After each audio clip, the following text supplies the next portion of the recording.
போகுரே மயானகா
இவ்வளவு தூரம் வந்து விட்டேன்.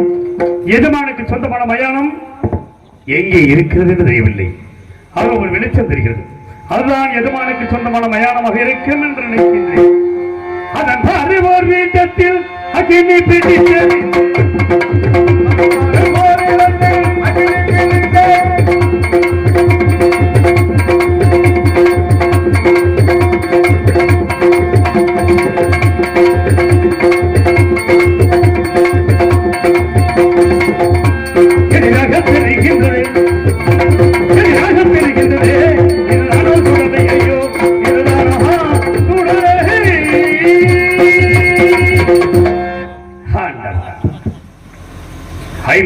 தேசத்தையும் ரத்தின சிம்மாசனத்தில் அமர்ந்து தேச விசாரணை செய்து கண்கொள்ளா காட்சியை கண்டிருந்தான்.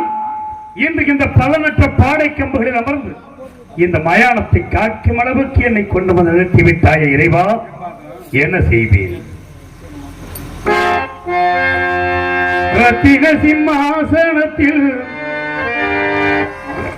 ராட்சியத்தை ஆண்ட மன்னன் செத்தவினம் சுடலாகுமா? இறைவா, திருவுள்ளம் இதுவாகுமா? இறைவா, திருவுள்ளம் இதுவாகுமா? ரத்தின சிம்மாசனத்தில் ராட்சியத்தை ஆண்ட மன்னன் செத்தவினம் சுடலாகுமா? இறைவா, திருவுள்ளம்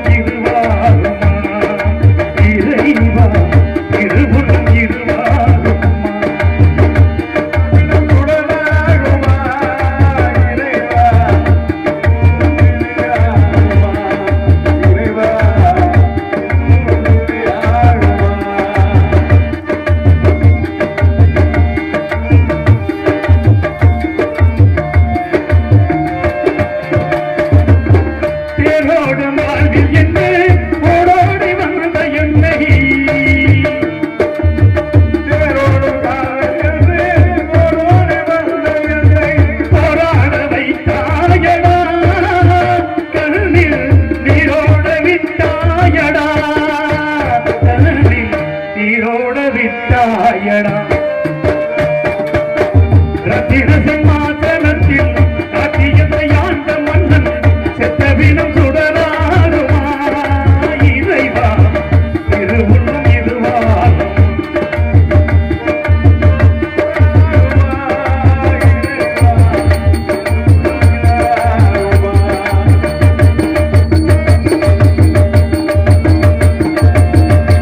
கையளவு உள்ளம் வைத்து கடல் போல் ஆசை வைத்து கையளவு உள்ளம் வைத்து கடல் போல் ஆசை வைத்து விளையாட சொன்னானடா வாழ்வில் விளையாடி விட்டானடா வாழ்வில் விளையாடி விட்டானடா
அடிமை வேந்தவன் தாழ்ந்தவன் என்று பேர பேசும் மனிதர்களெல்லாம் மாட மாளிகைகள் கூட கோபுரங்கள் கட்டி வாழ்கிறான்.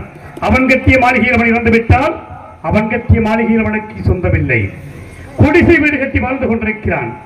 அவன் கட்டிய குடிசையில் அவன் இறந்து விட்டால் அவன் கட்டிய குடிசையிலும் அவனுக்கு இடமில்லை. அனைவருக்கும் எங்கே இடம் இருக்கிறது தெரியுமா?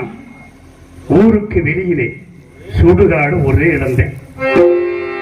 ஊருக்கு வெளியே சுடுகாடு, அங்கே ஒவ்வொருவருக்கும் தனி வீடு. யாருக்கு கிடைக்கும் அந்த எதிர் வீடு?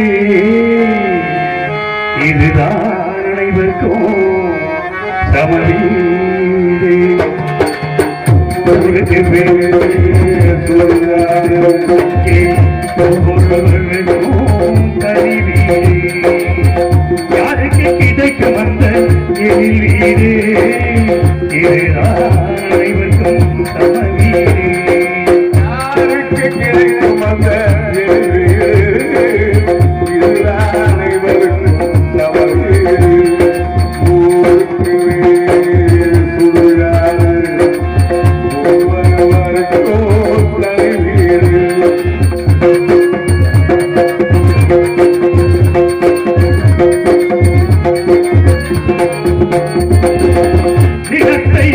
ஆண்டவர் வருகின்றார், இந்த மற்றொரு இங்கே வருகின்றார். ஆண்டவர் வருகின்றார், பணத்தை சுமப்பவன் வருகின்றார், பணத்தை சுமப்பவன் வருகின்றார்.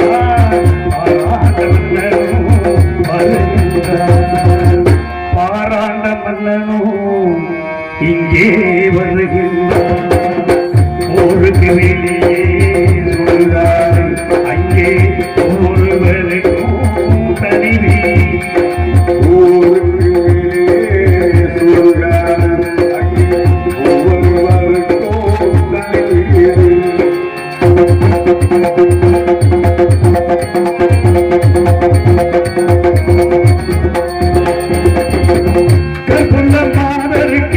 ஒரு வீடு, கற்பையினோக்கு ஒரு வீடு, ஒரு வீடு, கற்பையினோக்கு ஒரு வீடு. அனைவருக்கும் நீதி வழங்க இங்கே ஒரு வீடு. இதுதான் இறைவன் வாழும் தனி வீடு. ஊருக்கு வெளியே சுடுகாடு, அங்கே ஒவ்வொருவருக்கும் தனி வீடு. தனி வீடு, தனி வீடு.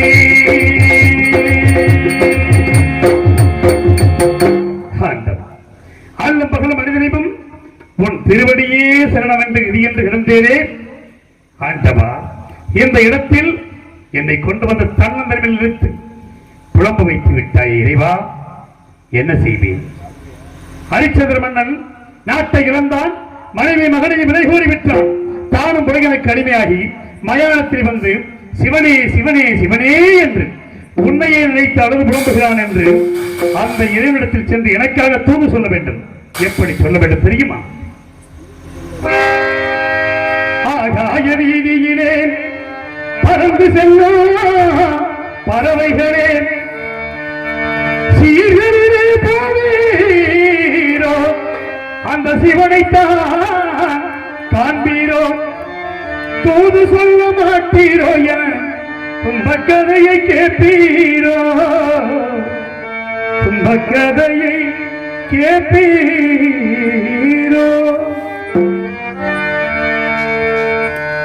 ஆகாய வீதியிலே பறந்து செல்லும் பறவைகளே, ஆகாய வீதியிலே பறந்து செல்லும் பறவைகளே,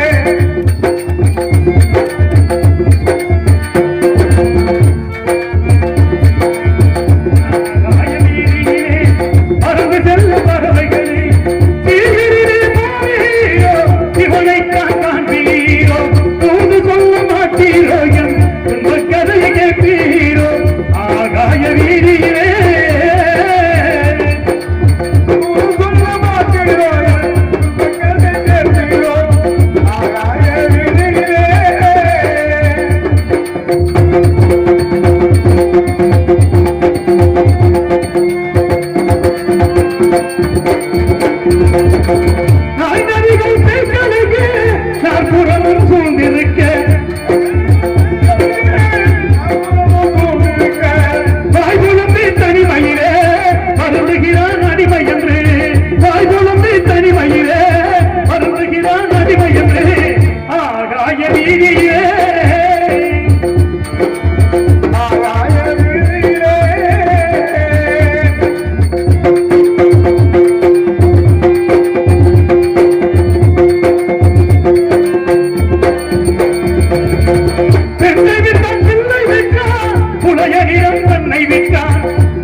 பல கொடுமைகள் செய்ததினாலே இந்த சுடலையிலே பேயாக வாழ்ந்து கொண்டிருக்கிறோம்.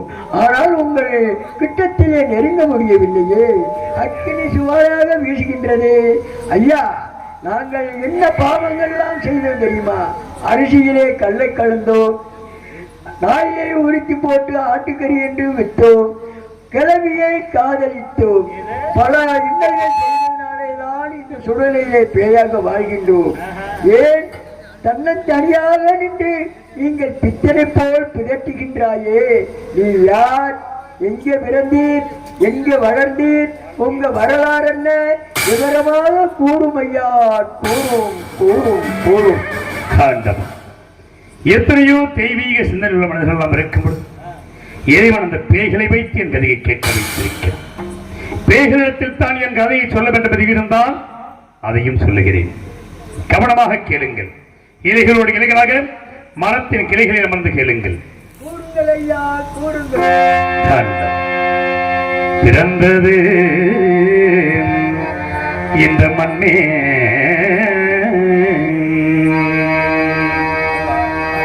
இந்த பாவி நான் பிறந்தது மண்ணே இறப்பதற்கென்றே பேசிடுவனோ புறந்த சுகமும் துக்கத்துக்கு ஈடான சொல்லும் கண்டே கண்டே கண்டே கண்டே கரந்தனை கூப்பி இந்த சுடலையை காக்க கனிவு கொண்டே வரம் தந்து உன்னடிக்கு கீழாக வைத்து என்னை வாழ்விப்பாயே இறைவா வாழ்விப்பாயே வாழ்விப்பாயே வாழ்விப்பாய் யார் போய் சொல்லுமா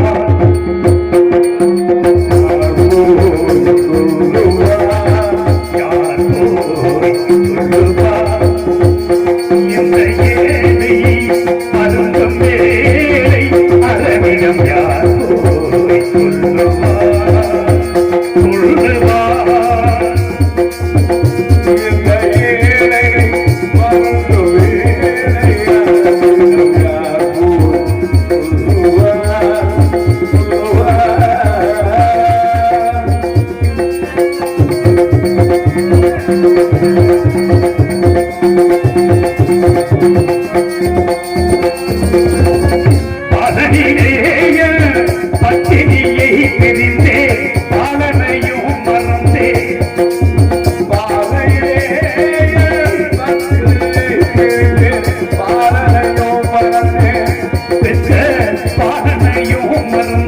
அதனிடம் யார் போய் சொல்லுவா சொல்லுவா ஏழை மறந்து வேலை அதனிடம் யார் போய் சொல்லுவா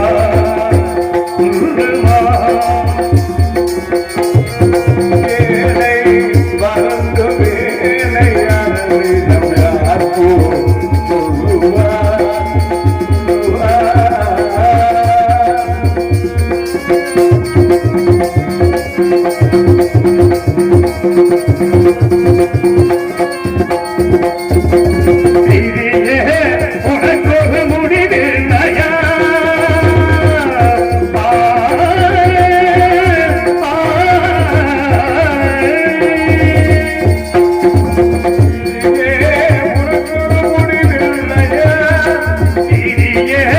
இதற்கொரு முடிவில்லையா வீரைக்கு மேலோ அளவில்லையா உனக்கொரு முடிவில்லையா வீரைக்கு மேலோ அளவில்லையா எதிர் ஏதும் இல்லாத செங்கோல இழந்தே எதிர் ஏதும் இல்லாத செங்கோல இழந்தே எதிர் ஏதும் இல்லாமல் ஒரு கோலை அடைந்தே யார் போய் சொல்லுவா இந்த ஏழை மறந்த மேலை அதனிடம் யார் போய் சொல்லுவா சொல்லுவா சொல்லுவா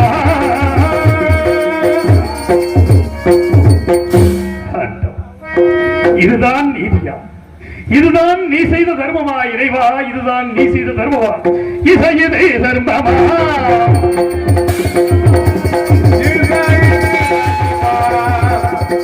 ஈசாயதே தர்மமா ஜெகதீசாயின் மேல் வர்மமா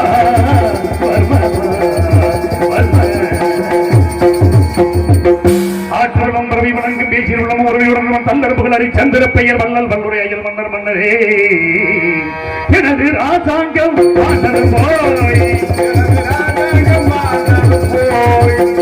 ராசாங்கம் போய் இப்போ நீ சாங்கமான வைத்தாய்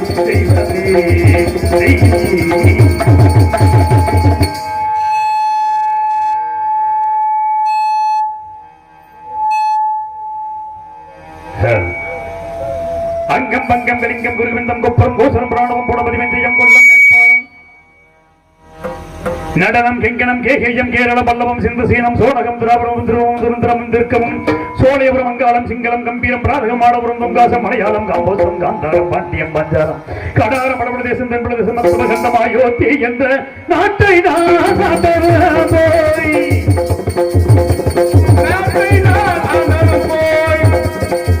56 நாட்டை ஆள வைத்தாய் தெய்வமே ஆதித்த கணவன் சூரியன் மறைமறந்து சூரனியானவர் தனக்கு மகப்பிழந்த காலத்தினால் கவலை உணர்ந்து 27 பெண்களை பெற்றெடுத்து 27 பெண்களுக்கும் அசிவனி பரணி கிருத்திகை ரோகிணி மிருகசிசம் திருவாதிரை பூசம் பூசம் ஆகியம் மகம் போரபுத்திரம் அஸ்தம் சித்திரை சுவாதி அனுசம் கேட்டை மூலம் பூராடம் புத்திராடம் திருவோணம் அபிட்டம் சதயம் புறத்தாதி புத்திரட்டாதி தேவதி என்று 27 பெண்களுக்கு நாம் அமைத்து 4 மேனியும் பொழுது வண்ணமாக வளர்த்து பெண்கள் தக்கவரும் வந்தவுடனே 14 கலையுடைய சந்திரனை அழைத்து 27 மாதங்களையும் மனம் செய்து கொடுத்து ஏகமோகமாக இந்த நம்மளத்தக்கிறது என்று சந்திர மண்டலம் அனுப்பி வைத்தார்.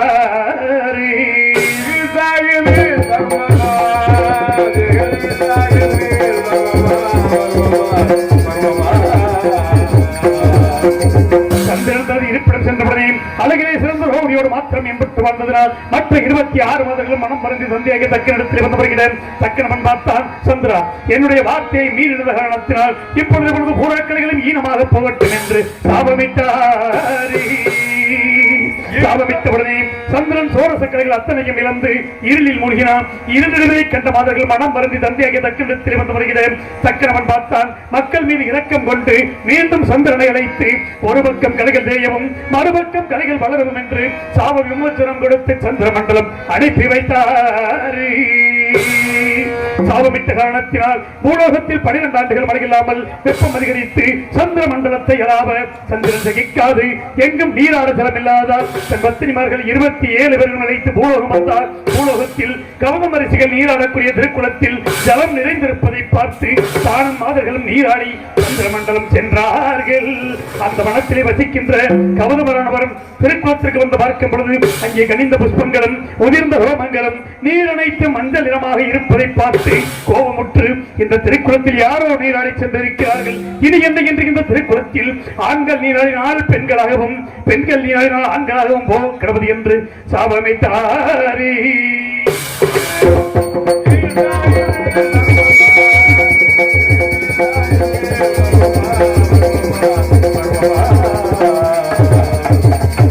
சாபத்தை அறியாத சந்திரன் மறுநாள் காலையில் பத்தினிமார்கள் 27 பேர் அழைத்து வந்து அந்த குளத்தின் கரையில் நிறுத்திவிட்டு முதலில் தான் மட்டும் இறங்கி நீராடி மூழ்கி எழுந்த சந்திரன் அழகிய பெண்ணுருவாக மாறி கரைக்கு வர பெண்கள் கண்டு மனம் வருந்தி ஸ்ரீமன் நாராயணன் நோக்கி தவம் செய்ய தவத்திற்கிறைய மகாவிஷ்ணு அங்கு வந்து பெண்ணுருவாய் இருந்த சந்திரனை பார்த்து அவனிடத்தில் கொஞ்சி பேசி மறைமுகமான சோழ வனத்தில் அழைத்து போய் கூடிய பலனாக மகா பாதகனாகிய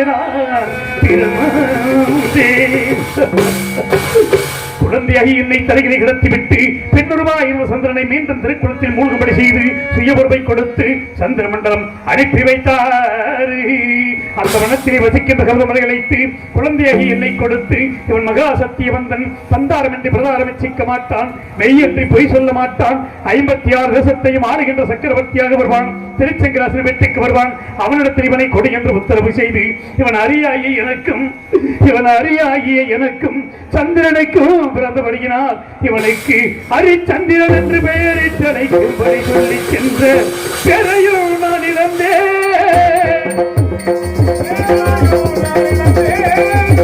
சொந்த உரையும் நான் மறந்தேன். அதன்படி திருச்செங்கராஜமத்துக்கு வரும்போது குழந்தையை என்னை கொடுக்க நான் ஒரு மேனியும் பொழுது வண்ணமாக வளர்த்து எனக்கு தக்க வரம் வந்தவுடனே 56 தேசத்தையும் மகுடாபிஷேகம் செய்து வைத்து என்னை வளர்த்த எனது வளர்ப்பு தந்தையை திருச்செங்குவம் சொர்க்க பதவி அடைந்தார். நான் நாட்டை நீதியோடு ஆண்டு வருவதற்கு கரத்திலே செங்கோல் பிடித்தது போய்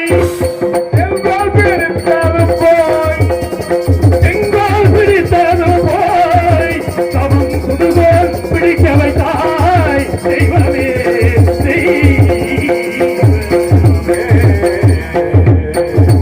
நான் நாட்டை நீதியோடு ஆண்டு வருகிறேன். வேளையிலே 2 யாத்திரை வாசிகள் வந்தார்கள். எங்கெங்கு சென்றீர்கள், என்ன விசேஷம் என்று கேட்டேன். கண்ணமாபுரியிலே மதுரை மகள் சந்திரபதி மாலை சுடும் மங்கையாளர் சொல்ல, அதே சமயம் சுயவர ஓலை வந்து சேர்ந்தது. உடனே ரதத்தை சுத்தப்படுத்தி கண்ணமாபுரி புறப்பட்டு சென்று செல்லும் வழியிலே மருதம், முல்லை, நெய்தல், குறிஞ்சி என்ற நிலங்களை கடந்து இந்த பாவியாகி நான் பாலைவன வழியாக பிரவேசித்தேன். அங்கு காளிகதவின் ஆலயத்தை கண்ணுற்றேன். கண்ணுற்ற மாத்திரத்தில் நத்தேரை விற்றிறங்கி நாயகியை தொழிலிறங்கி நன்னிராசன முத்தேரை நோக்குதல் முடிவேந்தன் கருணை விழி இமைகள் காக்க கட்டேரும் கற்பனையும் கற்கனையும் கற்சிலையும் கண்ணி முன்னே பொற்றேரும் பொற்கனையும் பொற்சிலையாய் பொழிந்தவனோ. அம்மா காளிகதவி முன்னமே கல்லாக இருந்த தேர், குதிரை, வில்லன்பு 4ம் இப்பொழுதையும் கண்களுக்கு பொன்னுருவாக தெரிய காரணம் என்னவென்று கேட்டேன். உடனே காளிகதவியும் பிரசன்னமாகி, அடே மகனே, 2000 ஆண்டுகளுக்கு முன்னதாக உனது மூதாதில் ஒருவனான வர்ணனானவன் இந்த தேர், குதிரை, வில்லன்பு 4 இங்கே கொண்டு வந்து நிறுத்தி இதை கல்லாக சபித்து இது யாருடைய கண்களுக்கு பொன்னுருவாக தெரிகிறதோ அவனுக்குரியது. உன்னுடைய கண்களுக்கு பொன்னுருவாக தெரிந்தபடியால் நீயே எடுத்துச் செல் என்று சொல்லி அனுப்பிய அந்த காளி கொடுத்த தேரும்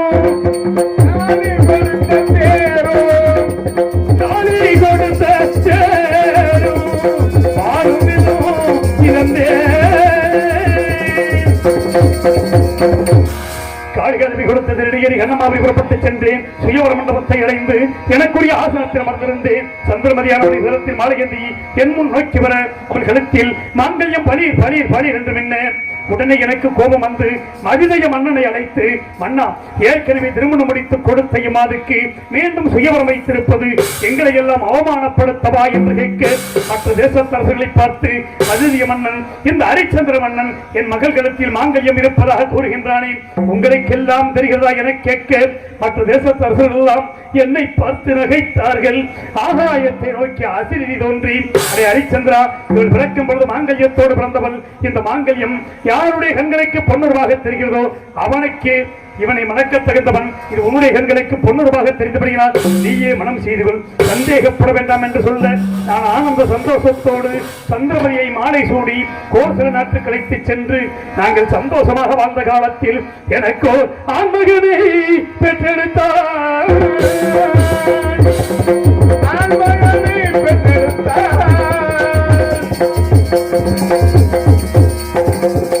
ஆண்மகன் பிறந்து விட்டால் மகிழ்ச்சியில் 7 நாட்கள் களஞ்சியத்தை திறந்து வைத்து அள்ளி செல்லுங்கள் செல்லுங்கள் என்று சொல்லி மேலும் வேதபராயணங்கள் போதி நான் பெற்ற மகனுக்கு லோகிதாசன், தேவதாசன் என்று பெயரிட்டு அழைத்த புத்திரனை மறந்தே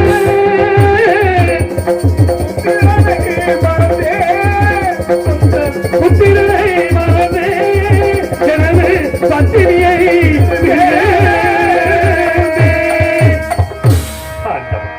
ஆதியின் வடிவை அல்ல, ஜாதியிலும் அடிமை அல்ல, பாதி நாளில் அடிமையாகி மயானத்தில் வந்து பரிதவிக்கும் முடிவை கொடுத்து விட்டாய் இறைவா. ஆதியிலும் அடிமை அல்ல, ஆதியிலும் அடிமை அல்ல,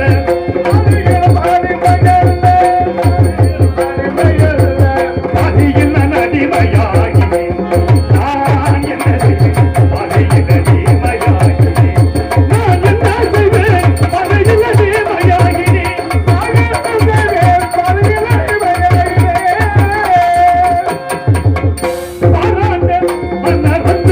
மனிதடிமை செய்தாலும் போய்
கேட்டீர்களா என் கதையை? இந்த கதையை கேட்டவுடனே நாங்கள் பாவங்களை எல்லாம் தொடங்கி உண்மைவனாக வந்துவிட்டோம். உங்கள் கீர்த்தி ஓங்குக. சத்தியம் கீர்த்தி சத்தியம் சத்தியகீர்த்தி. இந்த பயானக்கரை வந்தவுடன் எனது அன்பு நண்பன் சத்தியகீர்த்தியை மறந்து விட்டேனே இறைவா, என்ன செய்வேன்? பறவையாக இருந்தால் பறந்து தேடலாம். நான் இருக்கிற இடமோ மயானம். இந்த இடத்தில் எப்படி தேட முடியும்? கண்களே இரண்டும் என்று உன்னை கண்டு பேசுமோ?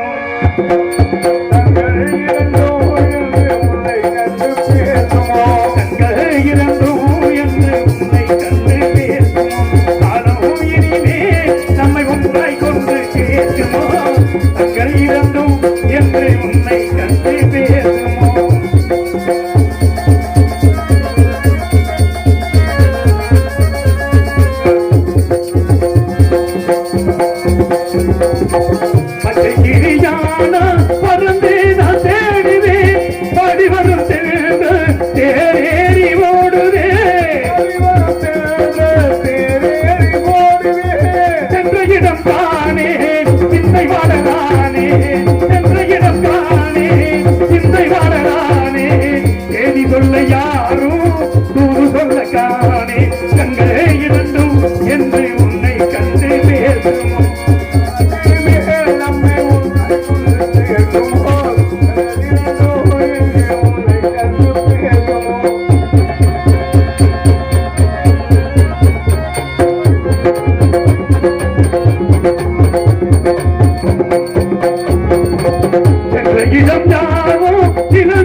கண்களே இரண்டும் என்று உன்னை கண்டு பேசுவோம். காலம் இனிமே